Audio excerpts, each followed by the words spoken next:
Good morning, students. How are you? Yesterday we have started the chapter 4 of subject EVS. Okay, let's clean together.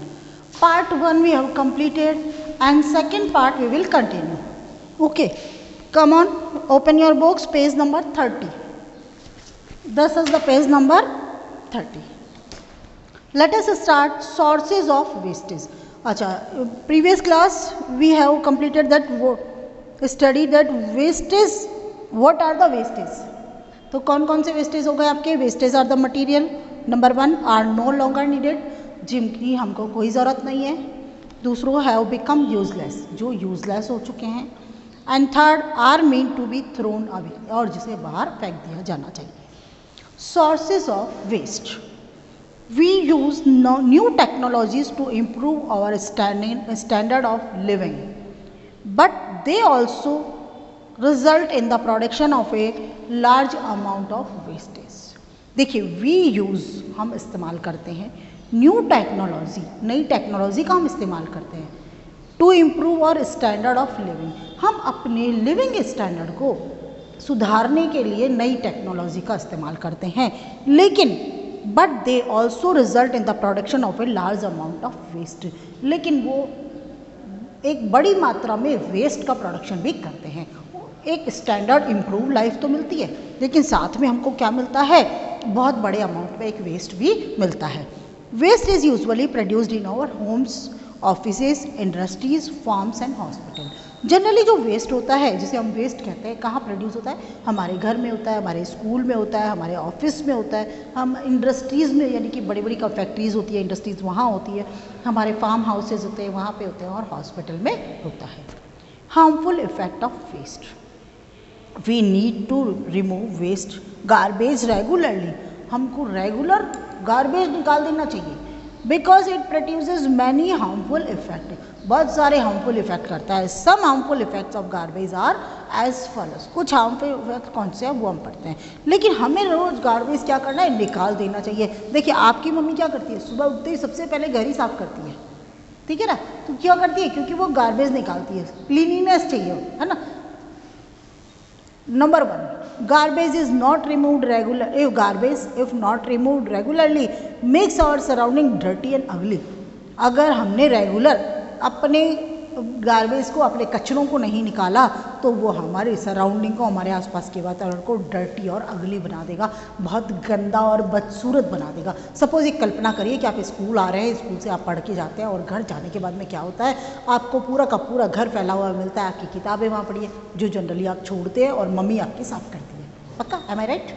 तो वो pen यहाँ बिखरा हुआ है, mummy ने सब्जी बनाई, छिलके बिखरे हुए हैं, ठीक है? पापा ऑफिस गए, उन्होंने सॉक्स इधर उधर पटक दिए, क्योंकि नए सॉक्स पहन लिए धुले हुए, और गंदे सॉक्स पटक दिए. मतलब इतना फैला हुआ है, सोच के देखिए आप कितना बुरा हाल हो जाएगा आपका. और इसी तरह से आप स्कूल में क्या करते हैं? ये लो पेपर फाड़ा, टक, पेन की रिफिल ख़त्म, फेंकी. तो इस तरह से क्या होता है? बड़ा गंदा सराउंडिंग हो जाएगी. दूसरा है organic waste, such as the fruit and vegetable peels, animal dung and left over food give a foul smell. देखिए, ऑर्गेनिक वेस्ट, जैसे आपने सब्जियां बनाई, फ्रूट्स खाए, एप्पल खाए, उन सबके छिलकों को आपने निकाल दिया, रख दिया. एनिमल डंग, ये गाय बकरी जो नहीं होती है, वो घर के आगे गंदगी करके जाती है, that is the animal dung. And left over food, और बचा हुआ खाना जो बस बदबू मारता है, ठीक है ना? तो गिव ए फॉल स्मेल, बहुत गंदी बदबू देता है, एक सड़ी हुई बदबू देता है. समझ में आया कि नहीं? थर्ड नंबर है garbage dump becomes a breeding ground for flies and mosquito. और जब आप क्या करते हैं, जनरली हमारे यहाँ क्या होता है कि एक पर्टिकुलर एक कोना सेलेक्ट कर लिया जाता है, जिसका प्लॉट नहीं बना होता है, वहाँ पे सब लोग कचरा डालते रहते हैं. तो वो गार्बेज जो डंप है, वो क्या है? एक ब्रीडिंग ग्राउंड हो जाता है. किसके लिए? मच्छर के लिए और मक्खियों के लिए. वो वहाँ बैठते हैं और अपनी नंबर ऑफ काउंटिंग जो होता है बढ़ाते रहते हैं. These organisms spread diseases like stomach infection and dysentery. जो डिसेंट्री होती है, स्टमक पेट में प्रॉब्लम होती है, ये सारी जो होती है, यही बीमारियां आपकी फैलाते हैं. फोर्थ नंबर है drains often get choked with garbage, specially plastic bags. जो नालियाँ होती हैं वो ज़्यादातर क्या होता है, कूड़ों के कारण भर जाती है। आपने देखा होगा पानी फैला होता है, क्यों पानी फैला हुआ है आप जाके चेक करिए, वो क्यों, क्योंकि उसमें गार्बेज भर गया, जो ड्रेन्स होती है उसमें गार्बेज भर जाता है, खासतौर से प्लास्टिक बैग ना तो वो डिज़ोल्व होते हैं ना गलते हैं वो, और पूरा का पानी रुक दिया, बस पूरी गंदगी फैल गई। नंबर 5, ओवरफ्लोइंग सीवेज में contaminate drinking water. That is a very worst condition कि ओवरफ्लोइंग सीवेज, जो आपकी गंदगी आती है, जो टॉयलेट वाली गंदगी आती है ना, तो वो क्या करता है, सीवेज सारा गंदा पानी वो आपके साफ पानी को भी गंदा कर देता है, प्रदूषित कर देता है। एंड 6 नंबर है, gaseous waste from vehicles are extremely hazardous to our health. जो व्हीकल्स से निकलने वाला गैसियस वेस्ट होता है, जिसको हम धुआं कहते हैं, वो बहुत ज़्यादा हमारी हेल्थ के लिए हानिकारक होता है। अगर आप कभी देखें तो कभी देखे हो कि अपने मम्मी पापा के साथ में कभी मार्केट जाते हैं आप और वहाँ पर व्हीकल आपका रुकता है रेड लाइट के ऊपर, तो वहाँ देखिए आपको सिटी वाले एरिया में जाएंगे आप, कितना यूं नाक में जिसको देखो यूं यूं यूं करता हुआ नजर आएगा। क्यों आएगा? क्योंकि वो बदबू बर्दाश्त नहीं होता, कितने दिमाग में सड़ने लग जाती है, वो दिमाग एकदम चढ़ जाता है, दिमाग सिर में दर्द सा हो जाता है। तो क्या है वो, this is the gaseous waste from vehicles. तो बहुत ज़्यादा ये हेल्थ के लिए हानिकारक होता है। In some cities and towns, कुछ शहरों में और कस्बों में municipalities provide separate dustbin for collecting kinds of garbage. तो कुछ शहर और कस्बे यहाँ ऐसे होते हैं जहाँ पर म्यूनिसिपलिटी डिपार्टमेंट क्या करता है, वो गार्बेज, अलग अलग तरह की गार्बेज को कलेक्ट करने के लिए अलग अलग डस्टबिन देती है। Usually one is the blue colour and other is the green colour. 2 colour के डस्टबिन आते हैं, एक ब्लू कलर का आता है और दूसरा ग्रीन कलर का आता है। The blue dustbin is for collecting non biodegradable waste material such as the plastic, metal and glass. जो ब्लू कलर का डस्टबिन होता है वो नॉन बायोडिग्रेडेबल वेस्ट मटेरियल होता है, उसको कलेक्ट करने के लिए होता है। बायोडिग्रेडेबल और नॉन बायोडिग्रेडेबल क्या होता है? बायोडिग्रेडेबल कौन सा होता है? The waste which will be decomposed by micro organisms, that is known as the biodegradable. ऐसा वेस्ट जिसको माइक्रो ऑर्गेनिज्म से वो अपने आप डिकम्पोज हो जाता है। देखिए जैसे आपने केला खाया, केला खा के छिलका गिरा दिया पड़ोस में, प्लॉट में जब खाली पड़ा है, आप उसको वॉच करिए बराबर, दूसरे दिन आपको वो काला काला मिलेगा, तीसरे दिन और काला मिलेगा, और विद इन 1 वीक आपको मिलेगा ही नहीं। कहाँ गए? वहाँ की मिट्टी काली मिलेगी, मतलब वो पूरा मिट्टी में मिल गया। तो दिस मीन्स जो बनाना का छिलका है वो कैसा है? बायोडिग्रेडेबल। अच्छा, दूसरा आप क्या करिए, उसके साथ में एक प्लास्टिक की बोतल डाल दीजिए अपनी फ्रिज की, भाई डिस्कार्डेड हो गई, बेकार। आप उसको 6 महीने भी देखिए वो कुछ नहीं बिगड़ेगा, वो वैसी वैसी सिर्फ गंदी हो जाएगी, बाकी कुछ नहीं बिगड़ेगा, वो यहाँ से वहाँ डोलती फिरेगी हवा के साथ में। तो वो क्या होगा? This is the non biodegradable. तो the blue dustbin is for collecting non biodegradable waste material such as a plastic, metal and glasses. Blue को हम क्या करते हैं? नॉन बायोडिग्रेडेबल मटेरियल डाल देते हैं, and these materials can be recycled and used again. ये जो होता है डस्टबिन के अंदर जो मटेरियल्स होता है वो रिसाइकल्ड हो जाता है और यूज्ड अगेन, वापस इसका इस्तेमाल किया जाता है। The non biodegradable waste does not decompose. जो नॉन बायोडिग्रेडेबल वेस्ट होता है वो डीकम्पोज नहीं होता है। The green dustbin is used for collecting biodegradable waste. जो ग्रीन डस्टबिन होता है वो किस लिए होता है? वो बायोडिग्रेडेबल वेस्ट को कलेक्ट करने के लिए होता है। Materials such kitchen waste and other plant and animal waste. Plant waste है, एनिमल वेस्ट है, किचन वेस्ट है, उसको कलेक्ट करने के लिए होता है। Biodegradable waste rot completely by the action of microorganisms when buried in the soil.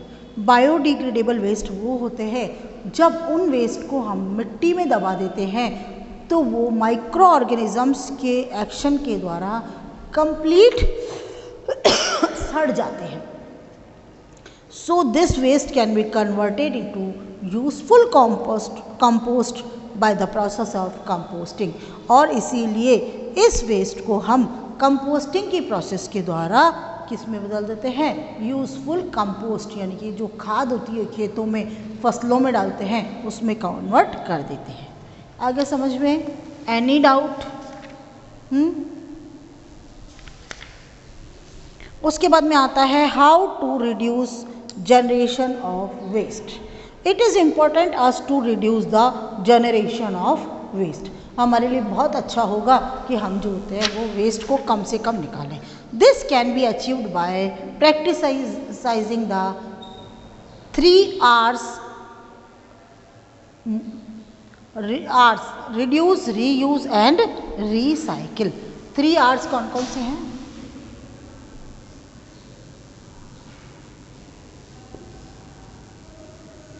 Reduce, recycle और रीयूज एंड रिसाइकल। रिड्यूस करिए, देखिए ये भी एक सीक्वेंस में चलेंगे तो अच्छा रहेगा। Reduce, reuse and recycle. कौन सा हो गया?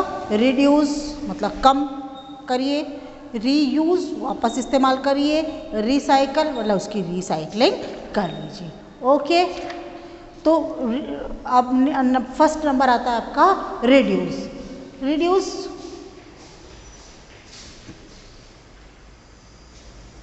हाउ, अब आता है reduce. We can reduce the amount of waste by consuming and throwing less. हम लोग क्या करते हैं, वेस्ट को मतलब जितनी चीज़ें उसको कंज्यूम कर लिया हमने और कम फेंकेंगे कम, इस्तेमाल ज़्यादा कर लेंगे। इस तरह से हम कर सकते हैं। कैसे? First number, do not buy a school bag, lunch box और pencil box when you already have a perfectly usable one. अगर आपके पास में बाकायदा एक अच्छा स्कूल बैग है, लंच बॉक्स है, पेंसिल बॉक्स है, तो नया मत खरीदिए। क्यों? क्योंकि नया खरीदोगे फिर वो जब पुराना यूजेबल है तो उसको फेंक नहीं पाओगे और क्या हो गया, घर में कचरा इकट्ठा हो गया। दूसरा number, carry our own cloth bag while shopping to avoid the use of plastic polythene bags. Polythene bags के इस्तेमाल को कम से कम करने के लिए आप अपना जो होता है क्लॉथ बैग लेके जाइए whenever you are going to the market जब जा रहे हो तो पॉलीथीन बैग की आपको कोई ज़रूरत नहीं है। आप अपना क्लॉथ बैग ले जाइए ना, जूट बैग ले जाइए, क्लॉथ बैग ले जाइए, ताकि अपना सामान उसमें आए और चले गए। तो कचरा आप लेके ही नहीं आए मार्केट से तो कम से कम आया। थर्ड नंबर है, यूज़ मेटल्स और चाइना प्लेट, ठीक है, plates and cups instead of disposal plastic और पेपर वन। अच्छा, कई बार हम लोग क्या करते हैं, डिस्पोजल्स का इस्तेमाल बहुत करते हैं। तो डिस्पोजल का इस्तेमाल करोगे तो फिर कचरा तो इकट्ठा होगा ना आपका, तो बेटर होगा जो हम लोग स्टील के बर्तन इस्तेमाल करते हैं, मेटल के जो होता है, मेटल से मतलब हमारे जो जनरली हम लोग अभी स्टील के बर्तन इस्तेमाल करते हैं, पहले हम लोग पीतल के बर्तन इस्तेमाल करते थे, ठीक है। तो हम ऐसे बर्तन को इस्तेमाल करते हैं। चाइना प्लेट, ये जो चीनी मिट्टी के बर्तन होते हैं ना, कप प्लेट जिसमें हम चाय पीते हैं, उनका इस्तेमाल करो, वॉश करा और वापस हमने उसको रख दिया। नंबर 4 आ जाता है, take as much food on your plate as you can eat. अपनी प्लेट में मंगतों की तरह इतना सारा खाना मत लो कि जैसे खाना ही नहीं देखा है कभी। नहीं, आप उतना लो ना जितना आप खा सकते हो। अगर आपको लगता है और भूख है तो आप दोबारा ले लो, लेकिन ये तो नहीं मतलब हुआ ना कि आप इतना सारा ले लो और फिर उसको डस्टबिन में डालोगे। डेफिनेटली आप खाओगे तो उतना ही ना जितना आपको भूख है। तो take as much food on your plate as you can eat, जितना खा सकते हो उतना लो, ठीक है। 5 नंबर पे आता है, use ink pen instead of ballpoint pen. देखिए, बॉल पॉइंट पेन के बजाय आप अगर इंक पेन का इस्तेमाल करें तो वो बेटर होगा। देखिए, जैसे आपने महीने के अंदर 10 पेन इस्तेमाल करी तो 10 रिफिल आपकी जो एम्प्टी रिफिल है ना, वो वेस्ट हो गई। आपने क्या किया, यूज़ एंड थ्रो वाला करा तो वो पेन वेस्ट हो गया। अब इसके अंदर क्या होगा, इंक पेन अपने एक लाए और कम से कम 4-6 महीने तक तो वो एक ही पेन चलेगा, कहीं कुछ नहीं होने वाला। अच्छी तरह रखो तो साल भर चल जाएगा आपका। तो उसमें इंक भरी और चलो, ओके। अब आपका पहला नंबर 3R का कौन सा हो गया, आपका रिड्यूस, रीयूज और recycle. We will continue tomorrow. Okay, thank you.